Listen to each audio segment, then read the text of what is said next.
Welcome back to 5 Elements Tactical. Self-defense, home defense, prepping, and survival.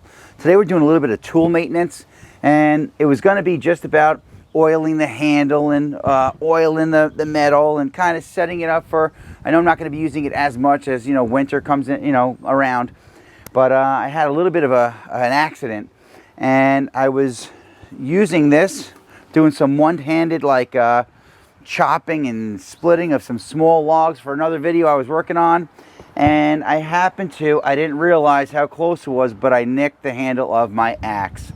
And I love this thing, and I take such good care of it ordinarily, and I'm like sick to my stomach over it.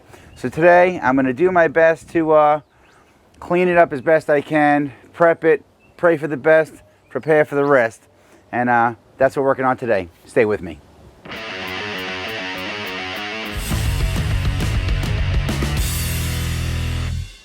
What's up, warriors? This is Kyoshi, Dave Herman with 5 Elements Tactical Training, here to share with you some warrior skills and drills that anyone can learn and everyone should know.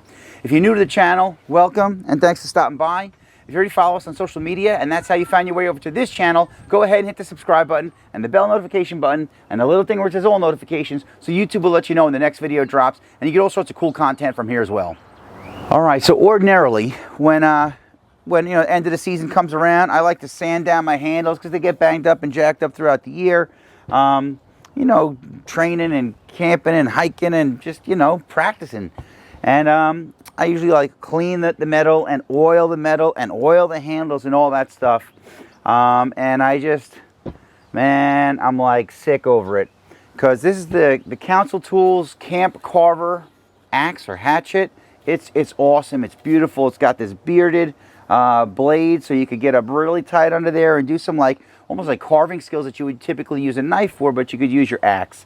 So it's great for splitting. The back is a hammer, so it's good for driving tent stakes and driving wood poles and stakes into the ground. It's just such a great, handy, fits in your pack really awesomely. I'm not sponsored by them. They never send me anything for free. Maybe it'll send me a new handle, but in the meantime, it's not that bad. It's just that I'm OCD with certain things, and like my tools, man, and especially my survival and bushcraft, those tools. Dave Canterbury, if he saw this, he would be like, come on, man. But so I was going to reach out to him to see what he would do, but I'm embarrassed to reach out to him and tell him what I did. So I'll show you what I'm going to try. So ordinarily, just when I'm going to sand down the wood handles on my tools, I use a really fine grit sandpaper or block, because I'm not really trying to remove any material or not anything rough. I just trying to get it where it's comfy in the hand, and any sort of splintering or whatever, it'll take the oil better and whatnot.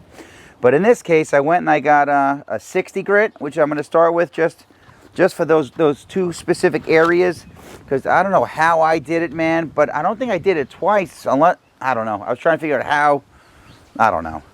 So first thing I'm going to do is try to get the rough spots off till it's smooth and I don't hear or feel that type of. Not bad, that's quick and easy.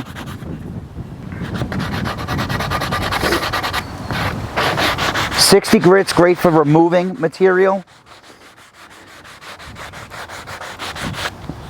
I'm going to put the mask on just for now, because I keep my axe pretty sharp, and all I need is to add injury to insult. You get it. It's not that bad, it's not that deep, but it's not okay. It's not okay. I should know better. I didn't think the tools were that close to one another, but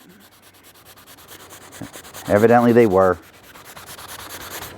Alright, so I got all the rough spots off. I'm trying to make it so that it feels smooth, like you can't even feel where the dent is, but that's not going to happen unless I remove a lot of material. We're going to drop down to the 80.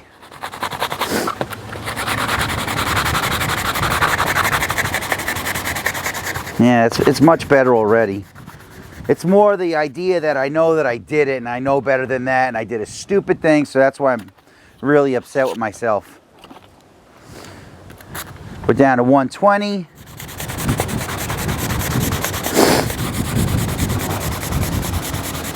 It's really smooth. I don't even know if I want to go smoother than that on the rest of the handle. 180. We'll see what happens. Now, this is pretty much the point in the video that I was going to start with. So minus the dent in my handle, I just take some really fine sandpaper and I go over the whole thing. I try not to remove, you know, I don't really want to remove a lot of material from it. I just, again, I'm outside in wind and rain and snow and wet conditions, and you know, I take good care of the axe and my shovel, but you know, they get dropped. They're in the weather, they're in the elements. So I just, you know, try to keep them really nice. So what I'm using right now is the 180 grit, which gives it a really nice, smooth finish. Feels nice and comfy in your hand, almost like, you know, it still feels like wood, but it doesn't, you know. In the field, the last thing you want to do is get some sort of splinter or something when you least need it.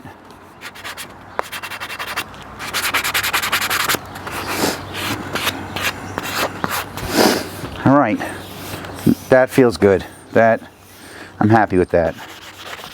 Even the parts where I chipped it, it's not as bad as I thought it was going to be, thank God. But they're there. Be a reminder for a while. All right, so same thing. I'm going to do the same thing on my shovel. I did it when I first got it because I didn't like the shiny finish. I'm sure some people like that. I mean, I'll probably get some some rage from somebody on that. But why would you take that off? Because it's my shovel and that's how I like it. Again, nice and smooth. I want to have some sort of grip to it so that, you know, that I could still, I don't want it to slip out of my hands. Now the next thing I do before I start really like trying to clean them up is I use the strop for the edges to keep the edges nice and sharp. So it's the next part of my, and again, if you're not sure what a strop is or you've never seen a strop, I got a video out there how to use it. I'm sure there's a million videos out there, but instead of having to take it to a file or a stone, if it doesn't look like it's chipped and you could just kind of polish the edge, you take the strop, you put some compound on there, which I already have on there.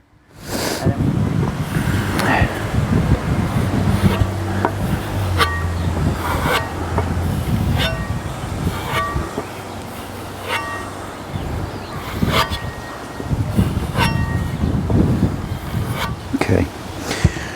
Same thing with the axe. You just kind of pull it along, press it along, pull it along, press it along. The hardest part is just finding the edge. You call it register the edge. So you're not pulling the side. You want to make sure that you have the exact spot, the exact angle where of the edge of the axe or the blade, whatever blade you're doing it on, and you just pull it across. We do a bunch of times on the compound side, then we flip it over and we go to the plain leather side.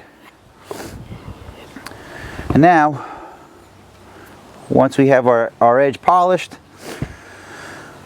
then we go to, I oil it first, I let the oil soak in, and then before I put it away, I use the conditioner, beeswax, and natural wax type of stuff. So for this, I use one rag for the oil. You don't got to go crazy, you don't need a ton of it, just you want to coat the whole surface. Those chips are going to bother me, man. You know, I used it after just to make sure that it felt strong and it wasn't going to split, and my strong hand just whacking that thing as hard as I could, and it's good to go, but sorry, buddy. Sorry, buddy. Ordinarily, I let the oil really sink in. Give it a second coat, and then hit it with the wax. I like to coat the metal with the oil as well, especially if I how much I'm going to use it during the winter. Or if I don't know how long it's going to be until I use it next, I like to coat it just to keep the keep it from rusting, and tool maintenance. That's what we call tool maintenance. Maintain your tools, preventative maintenance. It's beautiful. I love this thing. Oops.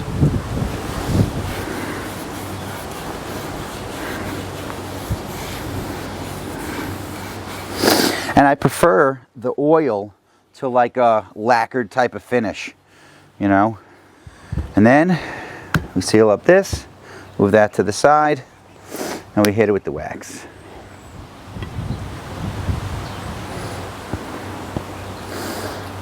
Nice coat all the way around.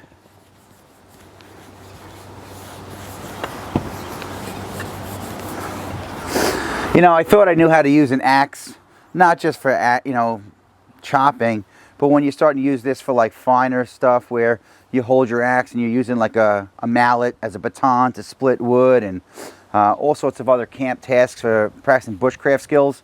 I thought I knew how to do all that stuff until I started training with Dave Canterbury, Pathfinder Survival, and Sean Kelly at Corporal's Corner, and Matt Mercer at Black Hat Bushcraft, and Paul Hack over at Adaptable Survival, and Tony Powers at, used to be Pooter Stomper, now I think he's Tony Powers Survival.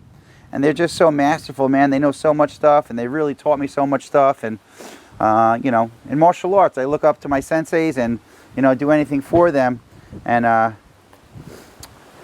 oh, and Kevin Baxter at Salty Dog Outdoors. Man, that guy's the master. That dude knows everything about everything. It's incredible. But they, again, they're just, you know, really helped me out a lot and taught me so much about how to use the tools and how to care for the tools. And that's why Dave, I owe you a lot of push-ups on this one, man. Sorry. Hey, and again, this channel's really growing. So, you know, there's so much knowledge and experience just in the subscribers and the viewers of all these videos and stuff, regardless of what you're here for, the gun stuff or the survival stuff or the martial arts stuff or the prepping stuff.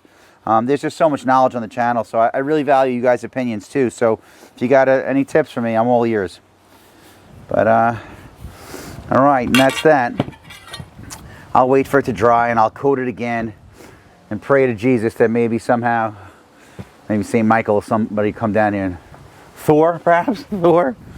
Anyway, if you made it this far and you like what I'm teaching and preaching, go ahead and give me a thumbs up and like this video. If you're loving it, hit that subscribe button. If you got to have it, make sure you hit the bell notification button and the little thing where it says all notifications, so YouTube will let you know when the next video drops. If you're really digging it and you want more, you can find me on all social media platforms at 5 Elements Tactical. That's all I got for now, warriors. So until our paths cross again, pray for the best, prepare for the rest. I'm Kyoshi, Dave Herman with 5 Elements Tactical Training. Thanks for watching.